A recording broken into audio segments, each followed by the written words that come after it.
po muna ang namin. Panginoon, muli o Diyos, kami po ay lubusang nagpapasalamat sa iyong kadakilaan, sa iyong kabutihan. Salamat, Panginoon, sa pagkakataon na ito, O God, na kung saan ay amin nga po mapapakinggan ang iyong banal na salita na ito pang nagbibigay buhay, kalakasan, pag-asa sa bawat isa. Kaya dalangin ko, O God, patuloy na mag-usap ka sa bawat puso. Banal na Espiritu, salamat din po sa iyong presensya, sa pangalan ni Jesus. Amen. Makakaupo na po tayong lahat sa presensya po ng Panginoon. So praise the Lord, maging ang ating mga online viewers, isa pong mapagpalang hapon sa bawat isa po sa atin. Salamat dahil muli po ay ating nga pong pag-aaralan ang kanyang banal na salita. Kaya kung handang-handa na po kayo, magpagbukas po kayo sa akin in the book of Psalm chapter 32, verses 1 to 5. Yan po yung text po natin sa hapon na ito. Okay. Sabi po dyan sa Psalm chapter 32 and chapter 1 to 5. Okay. Blessed is he whose transgressions are forgiven, whose sins are covered. So, dito lamang po sa verse 1, makikita na po natin na pinagpala, sabi dyan, no? Pinagpala. Transgressions means sins. No? Ang ibig sabihin din po ng transgressions, it means sins. Ang napatawad. So, kung napatawad po yung ating mga kasalanan, tayo ay tinatawag na pinagpala. Kasi sa mundo ito, ang alam lang, yung pinagpala, yung maraming pera, may magandang bahay, yung magandang nangyayari sa kanyang buhay, yung pinagpala. Pero nakalimutan nila na mas pinagpala pag ang ating mga kasalanan ay pinatawad ng Panginoon. Kaya kapatid, kung alam mo, pinatawad na ng Panginoon ang iyong mga kasalanan, ikaw ngayon ay isang taong pinagpala. So sabi yan, blessed is he whose transgressions are forgiven, whose sins are covered. Dahil yung ating mga kasalanan, ito po ay tinakpan. At ano po yung pinangtakip o pinangbura sa ating mga kasalanan? Walang iba kundi ang dugo ng ating Panginoong Jesus.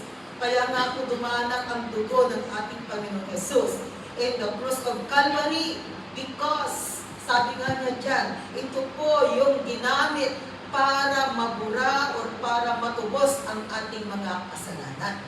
And then in verse 3, sabi po dyan, okay, in verse 2, blessed is the man whose sin the Lord does not count against him. Tingnan po ninyo, pag pinatawad na pala yung ating mga kasalanan, hindi na po ito binibilang ng Panginoon. Hindi katulad ng tao pag nagkasala ka, binibilang niya. Pero ang Diyos po ay hindi niya binibilang ang ating mga kasalanan. Pag sinabing pinatawad niya tayo ngayon ay pinatawad. So blessed is the man whose sin the Lord does not count against him, and in whose spirit is no deceit. Okay. So, actually po itong Psalm chapter 32 na ito, na ating pag-aaralan, makikita po natin ito po yung kwento kasi ni David, ni King David, na kung saan siya po ay nagkasala. Ito yung sitwasyon niya, ito yung naranasan niya. Actually, it is the testimony also of David nung siya ay nagkasala. No? Paano ba kasi nagkasala si David? Because of Bathsheba. Kaya nga, be careful to little eyes. Kasi minsan ang mga mata natin, pag hindi ko naging careful kung ano-ano ang kanyang nakikita. So dahil nga sa nakakita siya ng isang magandang babaeng naliligo. Kaya be careful to little eyes. So doon nagsimula, no, na si David po ay nagkasala sa Panginoon. So ang kasalanan ginawa ni David ay naging adulterer and at the same time ay murderer. Huwag yan po. Pag sa mata ng tao, sasabihin natin na grabe naman ang ginawa ni David, walang kapatawaran pag sa tao yan. Pero ang kagandahan po, pag lumapit sa Panginoon, walang hindi kayang patawarin ang Panginoon. Lahat ay kayang-kaya kong patawarin ng Panginoon. So sabi dyan sa verse 3, basahin po natin ang verse 3. When I kept silent, my bones wasted away through my groaning all day long. So ito po ay na-experience po ni David nung siya ay nagkasala at sabi niya, kung mananatili akong tahimik, no. And ang magiging katulad niya, sabi niya, my bones wasted away through my groaning all day long. And verse 4, sabi niya ulit dyan, for day and night, your hand was heavy upon me. My strength was sunk as in the heat of summer. Di po ba ito yung pakiramdam nang nagkasala ka, and then alam mo na hindi ka pa pinatawad sa iyong kasalanan, talaga yung guilty, pabigat yung pakiramdam. So naranasan ko ito ni Haring David. So sabi nito, when David hid his sin, nung itinabo po ni Haring David yung kanyang kasalanan, and the silence of his sin, and have affected him physically. Yan. It was affecting him physically. Ang nangyari sa kanya, he lost peace of mind. Nawalan siya ng peace of mind. Pakipindot, Pastora. Okay. Ayan. Sa next. Ayan. So, sabi po dyan kanina sa verses 3 and 4. How does David affected by his sin? Paano ba naging apektado si David sa kanyang kasalanang ginawa? Yung binasa natin sa 3 and 4 kanina. When David hid his sin, tinago yung kasalanan, ano ang nangyari sa kanya? Ayan, no, it affected him physically. Affected him physically. He lost peace of mind. Nawalan siya ng kapayapaan sa kanyang kaisipan. Diba, ganun kasi pag ang tao may ginagawang hindi tama, hindi siya nagiging peaceful. Para bang tuliro yung kanyang isipan, ang dami-daming iniisip. Hindi lamang yan, he lost happiness, no? Nawala yung kagalakan, nawawala yung kahit na masaya pero hindi mo maramdaman yung kagalakan nga because of kasalanan na nangyari, no? He lost favor from God. So ito po yung nangyari sa kanya. Ang hirap kaya pag nawalan ka ng favor sa Panginoon, imbis na makikita mo talagang yung favor ng Panginoon ay nasa iyo, biglang naglahong lahat dahil nga sa isang kasalanan, dahil nga sa kasalanan ginawa. At hindi lamang yan, he experienced guilt and inner torment as God's punishment. So makikita po natin dito na grabe po ang nangyayari sa atin pag merong kasalanan na nakatapo.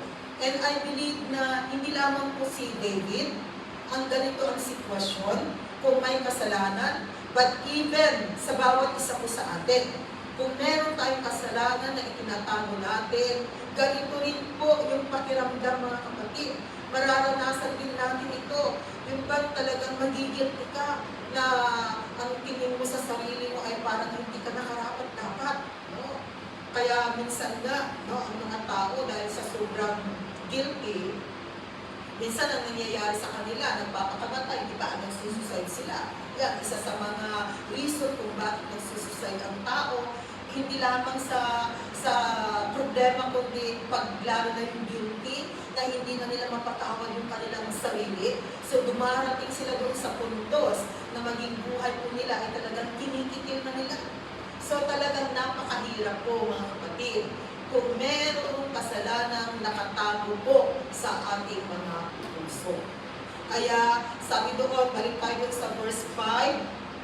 Sa verse 5 muna. Ito, kaya ang ginawa ko ni Haring David is that, then I acknowledge my sin to you, and did not cover up my iniquity. I said, I will confess my transgressions to the Lord, and you forgave the guilt of my sin. Which is, tama nga po. Ito rin po dapat yung gagawin ng bawat isa sa atin, na kung tayo man po ay nagkasala sa Panginoon, ang gagawin ay we need to acknowledge, katulad ni Haring David, lumapit po siya sa Panginoon, no? Talagang he-acknowledge na siya ay nagkasala sa Panginoon. So, acknowledging and confessing sin, with an honest and sincere heart, mga kapatid, ang kinakailangan gawin po natin. So si Haring David, he confessed his sin to God. No? At alam natin na ang Diyos na pinaglilingkuran as long as na nandun yung repentant heart natin totally yung ating hinihiling kapatawaran sa Panginoon, pagpapatawad sa Panginoon, makakamtan po natin ang kapatawaran na mula sa Panginoon. Kaya nga sabi po ni Salmista David, is that, no? And Psalm 51 verse 10 to 12. How David restored to a right relationship with God after his sin. Paano nga ba na-restore si David sa kanyang tamang relasyon sa Panginoon nung siya ay natapos magkasala?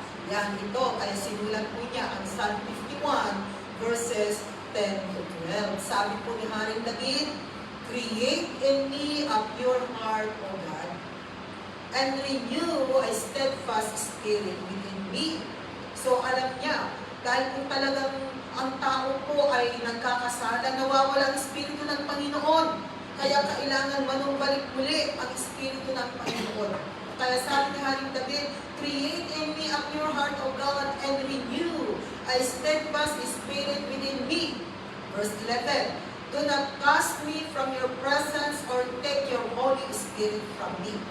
Kasi alam po ninyo, pag nawalan po tayo ng Holy Spirit, ay talagang wala na, papunta tayo sa distraction.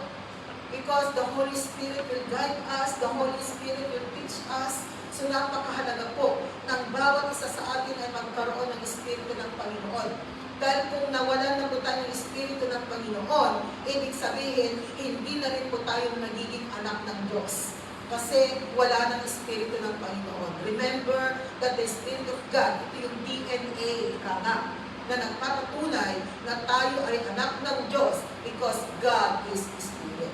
And verse 12, sabi po niya dyan, "Restore to me the joy of your salvation and grant me a willing spirit to sustain me."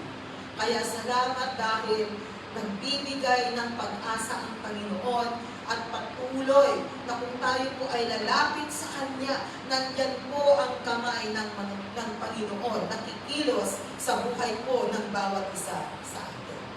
So ang tanong ulit, how does sin forgiven? Paano nga ba, no? Paano nga ba napapatawad ang kasalanan? Okay, yan. How does sin forgiven? Okay. So, paano nga ba napapatawad ang kasalanan? Sabi ka, number 1 is that sin is forgiven by hearing the gospel. Napapatawad po ang ating mga kasalanan sa pamamagitan po ng pakikinig sa gospel. Ano po ba ang gospel? Gospel means the word of God. Kaya mahalaga po ang salita ng Panginoon na napapakinggan ng bawat isa sa atin dahil ito po yung kailangan sa mundong ito, ang salita ng Diyos. Dahil ang salita ng Panginoon, pag napapakinggan po natin ito at nag-obey, mga kapatid, ang ibinibigay po niya, pinapatawad niya ang ating mga kasalanan. Kaya sabi doon sa Romans 10 verse 17, "Consequently, faith comes from hearing the message." So dumarating po ang pananampalataya sa pamamagitan ng pakikinig. And the message is heard through the word of Christ. So mahalaga po na bawat isa sa atin ay nakakapakinig ng salita ng Diyos. Kaya salamat kay Lord dahil kung may chance tayo, araw ng day off, nandyan po sana. Napiliin po natin pumunta sa tahanan ng Panginoon, piliin po natin makinig sa Kanyang salita. Dahil hindi po nasasayang ang ating pakikinig sa salita ng Panginoon. Sa pakikinig po natin sa salita ng Diyos, sa pag-aaral po natin sa salita ng Panginoon, sabihin, faith comes. Ang pananampalataya ay dumarating. Kaya kanina, kung ang faith mo lang kapatid ay 20%, dahil alam ko naman, bawat isa sa atin, mula pagkabata, kilala natin si Jesus. Kaso, kulang po ang pagkakilala natin sa Panginoon. Kaya, sabi ko, kung 20% yung faith mo kanina, dahil nakapakinig ka ng salita ng Diyos ngayon, baka paglabas mo mamaya ay 75% na. Kaya nanandagan. At least pasado, no? At habang nakikinig tayo at pinagpapatuloy natin makinig sa salita ng Panginoon, nandun po na lumalago tayo sa ating pananampalataya sa Panginoon. Dahil kailangan pong lumago, no, ang bawat isa sa atin sa ating pananampalataya. Dahil alam po ninyo mga kapatid, kung matatag po ang ating pananampalataya, anumang klaseng bagyo ang darating sa buhay natin, kaya-kaya nating lampasan. O ayan, may palapit na bagyo. Sabi nila, baka this coming Sunday ay magsisignal number 8. Sana naman, wag, ipamanding na lang sana. Kasi maraming mag-video ng Sunday. Ay, nakukulit pala si Sister Jessa. So sana wag. Yun na lang ang prayer natin. So, ayan, kahit na anong bagyo ang darating sa buhay natin, pag matatag po tayo, no, ma-overcome natin. Kasi nga malakas ka, matatag ka, kayang-kaya mong lampasan anumang bagyo ang darating sa buhay, anumang testing, anumang problema ang dumarating sa buhay. Kaya napakahalaga mga kapatid, na ikaw at ako ay nakakapakinig sa salita ng Diyos. Okay, number 2. How does sin forgiven? Sin is forgiven by believing in Jesus Christ as the Son of God. Mapapatawad po ang kasalanan natin sa pamamagitan po ng paniniwala or nandoon na talagang sinasabi natin na may Kristo na nag-ahari sa buhay natin. In John chapter 8 verse 24, sabi doon, I told you that you would die in your sins. Bawat isa po sa atin, sabi diyan, mamamatay daw po tayo dahil nga tayo ay makasalanan. Pero salamat dahil sabi diyan, if you do not believe, kung kayo ay hindi maniniwala, if you do not believe that I am the one I claim to be, you will indeed die in your sins. Kaya napakahalaga na ang tao ay naniniwala at nananalig sa ating Panginoong Jesus. Kaya mahalaga po na tinatanggap natin ang Panginoong Jesus as our Lord and personal Savior dahil siya lamang po ang pwedeng magpatawad sa ating mga kasalanan. Kaya manalig po tayo sa Kanya, maniwala po tayo sa Kanya. At kung tayo ay nananalig at naniniwala sa Diyos, ipakita po natin dahil hindi lamang po tayo dapat maging Kristiyano sa puso, kundi pati sa puso. Higit sa lahat sa puso po. Ang bansang Pilipinas ay tinatawag ng Christian Nation. Pero alam po ninyo kung tutuusan ng Christian Nation, ang bansa natin dapat pinagpapala. No? Kaso, Christian Nation nga, pero maraming mga Pilipino, ang Kristiyano lamang po sa puso at hindi sa puso. Dahil ang hinahanap ng Panginoon ay ang totoong Kristiyano. Dahil kung ang bawat Pilipino sana ay magiging totoong Kristiyano, I believe na pagpapalaan ng bansa natin, hindi na po tayo magiging pumiyan, mga kapatid, sa iba't ibang lugar. Dahil mayaman na ang bansa natin. Tingnan ninyo, ang mga mayayamang bansa, di ba hindi sila nagpupunyan? O, hindi sila nagiging katulong. Noong hindi ko pa nauunawaan, ang tanong ko noon, bakit kaya ang mga Pilipino, pag umaalis mostly ng Pilipinas, ay ang trabaho ay katulong? May mga bansa naman hindi sila nagiging katulong, bakit kaya mga Pilipino? Pero salamat kay Lord, dahil kung hindi siguro tayo naging katulong din, just like me, kung hindi ako naging katulong ng Hong Kong, hindi ko nakilala ang Panginoong Jesus ng lubusan. Baka hanggang ngayon, Kristiyano lang ako sa puso, pero hindi sa puso. Pero ngayon, pwede ko nang masabi na Kristiyano na ako, totoong-totoo dahil galing sa puso. Amen. So yun po yung kagandahan mga kapatid. At alam po natin na kung uunahin natin ang Panginoon sa buhay natin, ang pangako niya, anuman ang pangangailangan natin, God is able to provide unto us. So mahalaga sa lahat, may Kristong nag-ahari sa buhay po natin. Okay, another po, paano ba napapatawad ang kasalanan? Number 3 is that sin is forgiven by repenting our sins. Kanina, yung number 1 natin, sabi natin, ang kasalanan ay napapatawad sa pakikinig ng salita ng Panginoon. Ang number 2 natin, ang kasalanan ay napapatawad sa pamamagitan ng pagkakaroon ng Kristo. Pero hindi pa yung sapat. At ang pangatlo natin, sin is forgiven by repenting our sins. Kailangan ang pagsisisi. Repentance. Kailangan magsisi tayo. Kasi hindi sapat yung sinasabi natin na kilala na kita, tinanggap na kita, Panginoong Jesus. What we need to have is that repentant heart.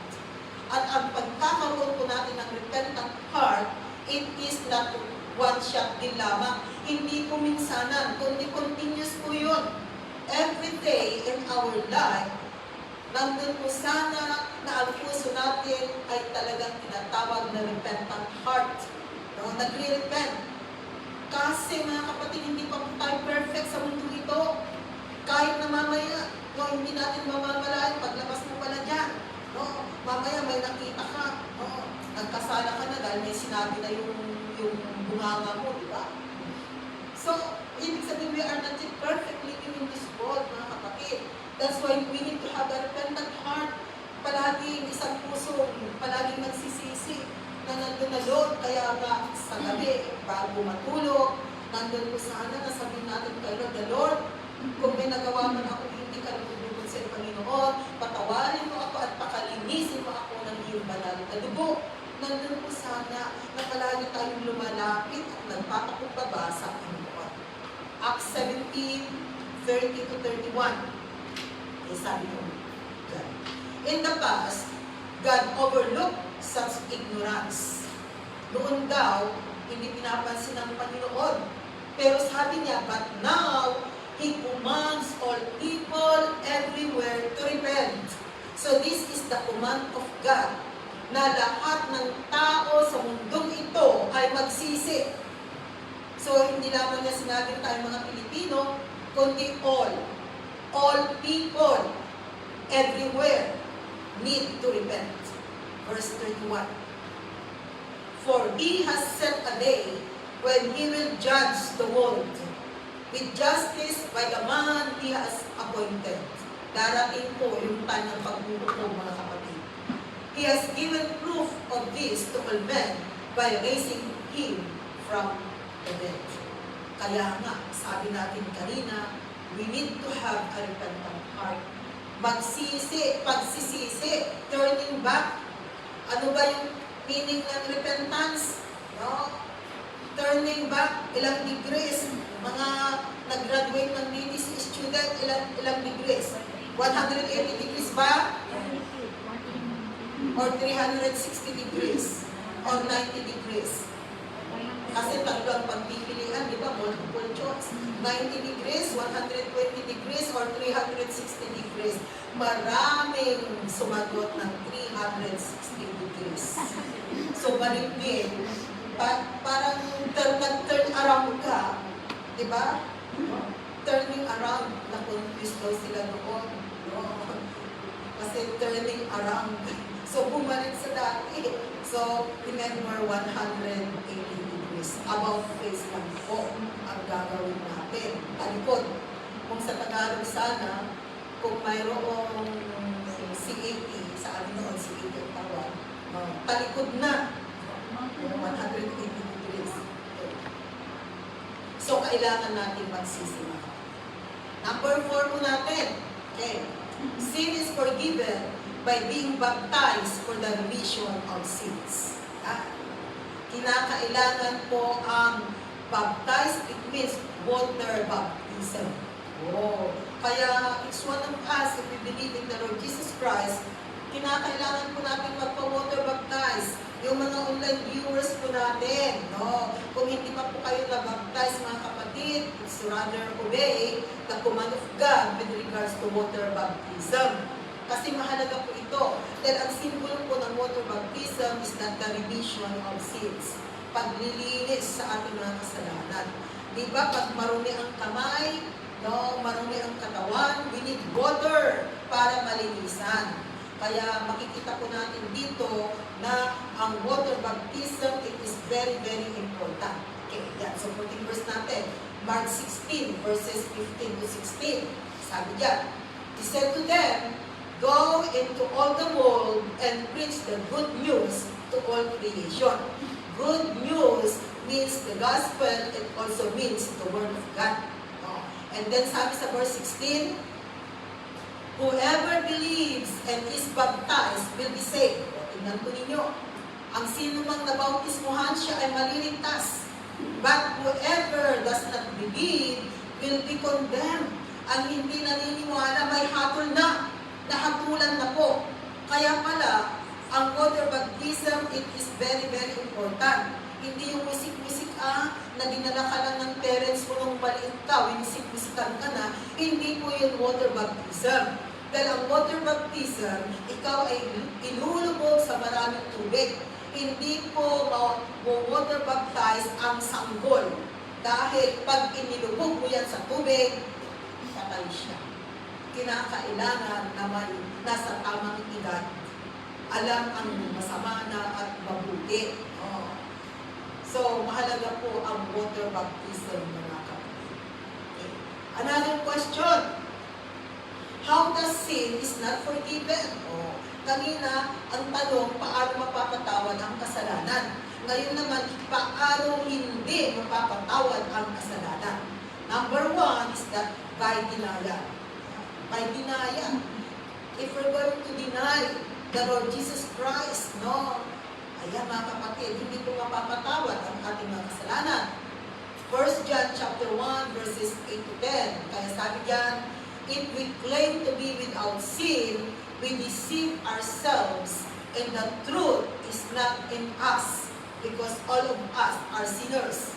And then verse 9, if we confess our sins, He is faithful and just and will forgive us our sins and purify us from all unrighteousness. And then, in verse 10, if we claim we have not sinned, we make Him out to be a liar and His word has no place in our lives. Kaya, hindi mapapatawad ang kasalanan if we're going to deny. Dinaya na hindi tayo nagkasala. No. Yung bang sinasabi mo na ikaw ay matuwid, hindi ka nagkasala. Because all of us, sabi ko nga, nagkasala. No one is righteous, no not one. Yan ang sabi po sa kanyang banal na salita.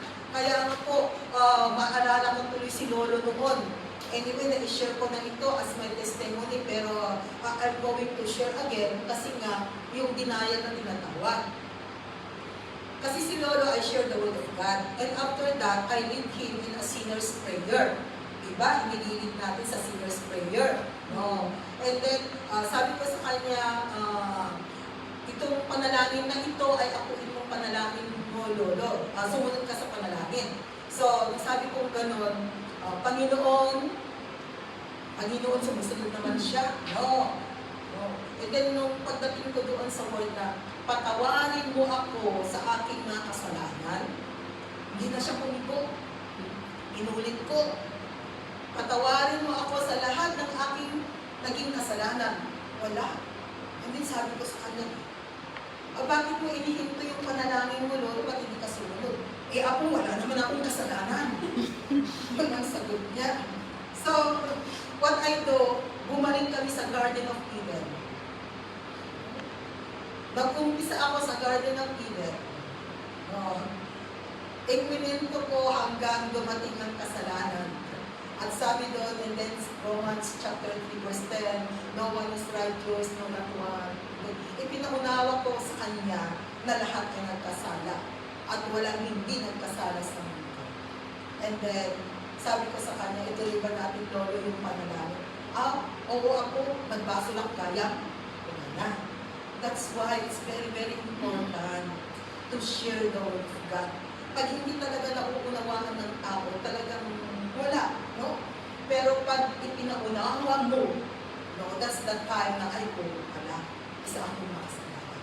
So, pinagpatuloy namin.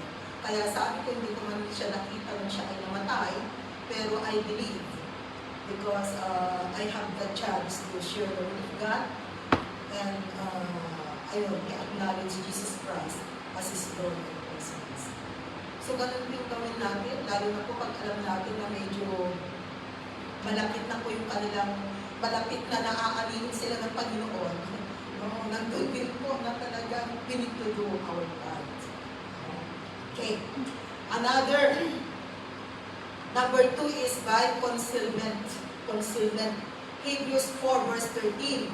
Sabi dyan, Nothing and all creation is hidden from God's sight. Concealment means itinatago mo. Nothing and all creation is hidden from God's sight. Everything is uncovered and laid bare before the eyes of Him to whom we must give account. Kaya dito mga kapatid, tunay po na hindi mapapatawad ang ating mga kasalanan kung itinatago po natin. Itinatago natin na talagang alam naman natin na wala tayong ililihim sa Panginoon. Everything po ay alam ng Panginoon. Hindi man malaman ng tao, pero remember, meron at merong nakakaalam na meron kang ginawa. Kaya nga, di ba, tayo mga Kristiyano, alam natin yan, hindi ka nag-iisa dahil kasama mo ang Panginoon. So, nothing is hidden to God. Alam po niya lahat. Number 3 is that by running away from it, hindi natin pwedeng takbuhan ang Diyos, mga kapatid. Dahil kahit na saan ka pumunta, God is there. Psalm 139, verses 7 to 12. Sabi na dyan, where can I go from your spirit? Where can I flee from your presence? If I go up to the heavens, you are there. If I make my bed in the depths, you are there. If I rise on the wings of the dawn, if I settle on the far side of the sea, even there your hand will guide me, your right hand will hold me fast. If I say, surely the darkness will hide me and the light become night around me. And verse 12, even the darkness will not be dark to you. The night will shine like the day, for darkness is as light to you. Kaya, wala tayong pwedeng magtaguan. Dahil ang Diyos po, He is everywhere. He is omnipresent God. God everywhere. Kaya kung God everywhere, kahit na saan tayo pumunta, God is there. Okay. So, another po, how does sin is not forgiven? By not forgiving those people sin against you. Ayan. Isa rin ito kung bakit hindi napapatawad ang ating kasalanan pag hindi rin po tayo nagpatawad. Kaya remember mga kapatid, kinakailangan magpatawad ang bawat isa sa atin. Kung may mga taong nanakitman po sa atin, may mga taong sinaktan tayo, maaaring it's time, ito na po yung tamang panahon, tamang pagkakataon na patawarin sila. Dahil wala po tayong magagawa kung hindi natin sila patatawarin. Tayo rin po ang magiging kawawa at the end. Dahil sabi po dyan sa Matthew chapter 6, verses 14 to 15, for if you forgive men when they sin against you, your heavenly Father will also forgive you. Yan. Pag tayo ay nagpatawad, patatawarin din tayo ng Diyos. Ang verse 15, ito po, sabi dyan, but, the word but.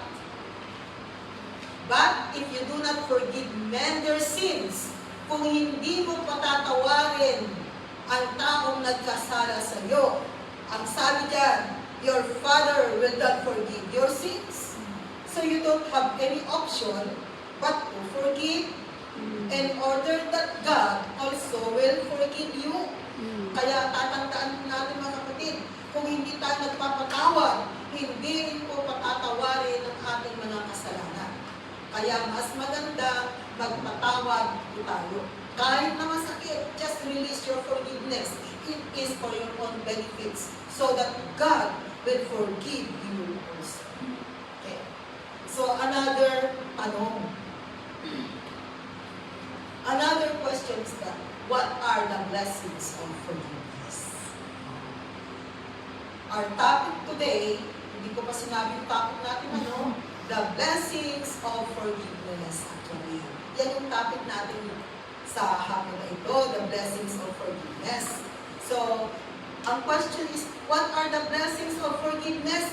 Ano-ano nga ba yung mga pagpapala ng forgiveness ng kapatawaran? if we receive the forgiveness from the Lord, kasi sabi kanina, blessed is the man whose translations have been forgiven. So, number one po na blessing is that sin is forgiven. Asan na?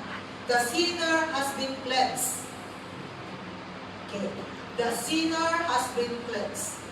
Tayong dating makasalanan, tayo po ngayon ay nalinisan.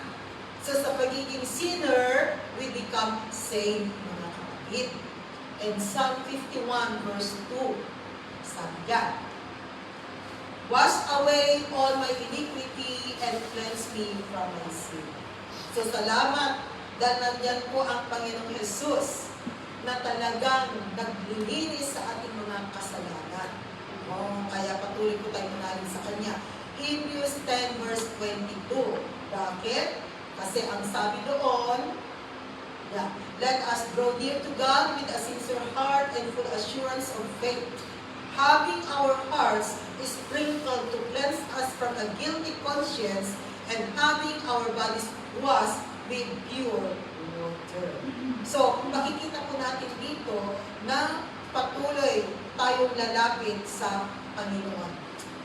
Anong verse yung without the shedding of the blood, there is no forgiveness? Hebrews 4 verse 22 ba? Without the shedding of the blood, there is no forgiveness. Kaya kailangan natin ang dugo ng ating Panginoong Jesus para sa ganun po ay totally na tayo ay malinisan. Ang pinanlinis ay walang iba kundi ang dugo ng ating Panginoong Jesus. I'm not sure. Hebrews 4 verse 22. Can you please help me? Without the shedding of the blood, there is no forgiveness. Hebrews 4 verse ay walang 22. Come on. Hebrews. Somebody will help. Hebrews 9, verse 20. 9.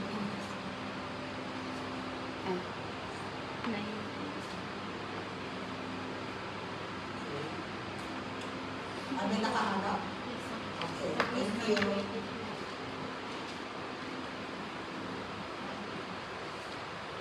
Ah, 9:22. In fact, the law requires that nearly everything be cleansed with blood. And without the shedding of blood, there is no forgiveness. Kaya kailangan ang dugo ng ating Panginoong Jesus. So, praise the Lord. Okay. Another po, number 2 natin, what are the blessings of forgiveness? Kanina, the sinner has been cleansed. Now, the sinner has been delivered. Nagkakaroon ng deliverance. Kasi nga, napatawad ang ating mga kasalanan. Colossians 1 verse 13.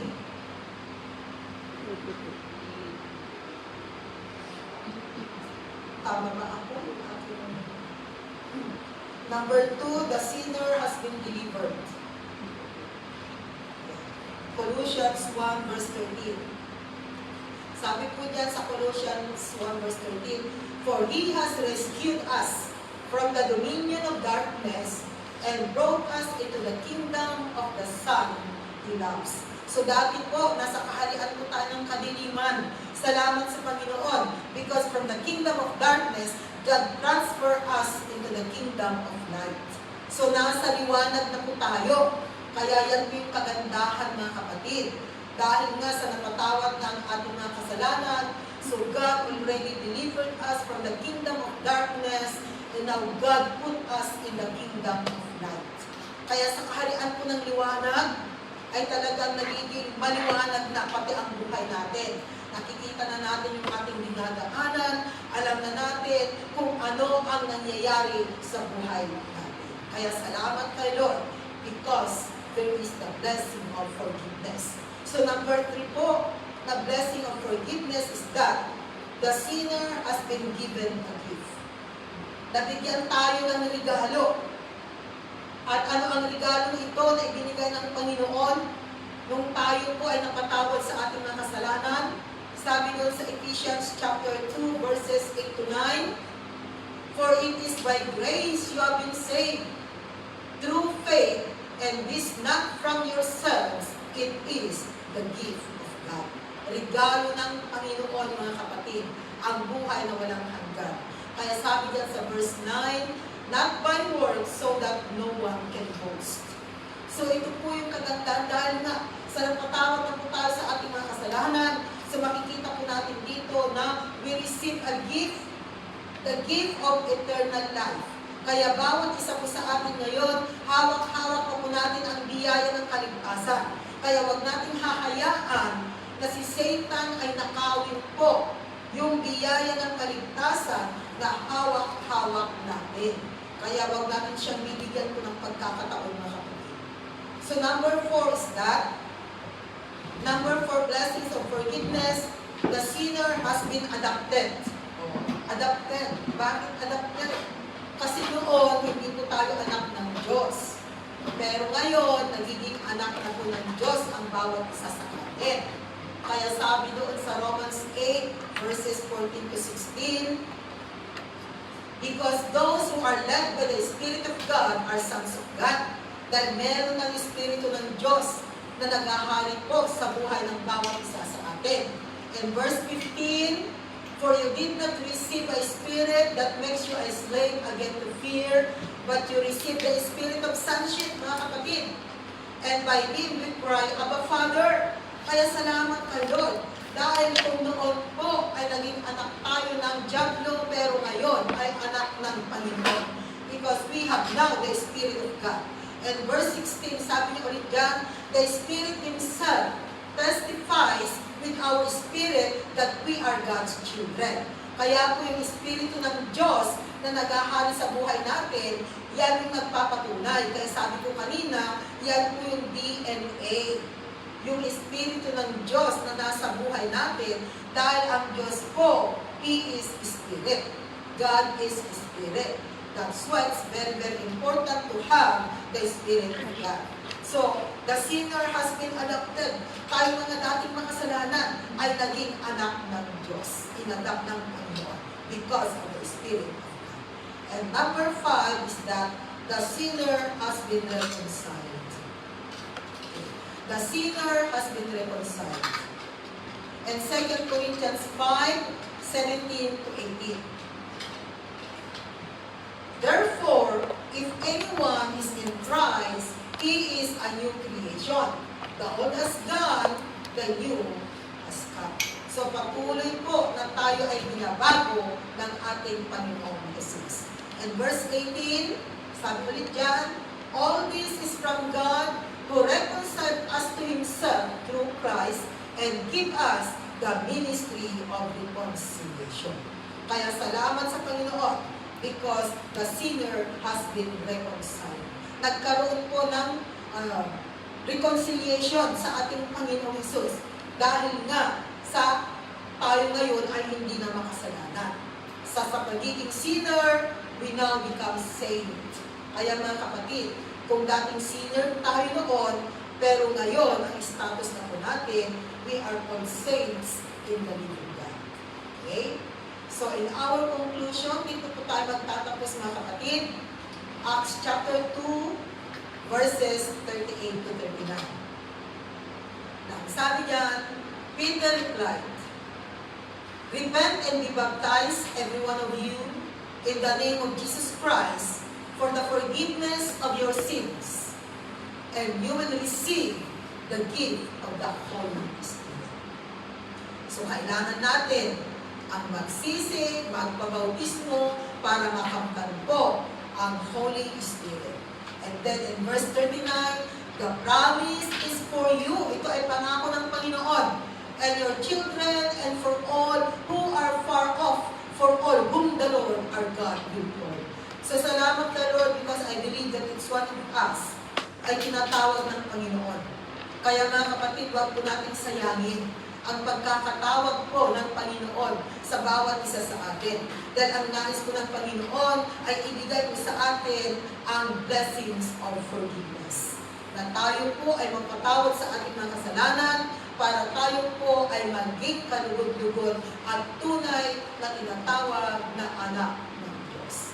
Kaya salamat sa ating Panginoong Jesus sa sakripisyo po na ginawa niya in the cross of Calvary, na ibinigay po niya ang kanyang buhay, dumanak ang kanyang banal na dugo, upang sa ganoon po, ang dugo ng ating Panginoong Jesus ang siyang pinantubos, pinanlinis sa ating mga kasalanan.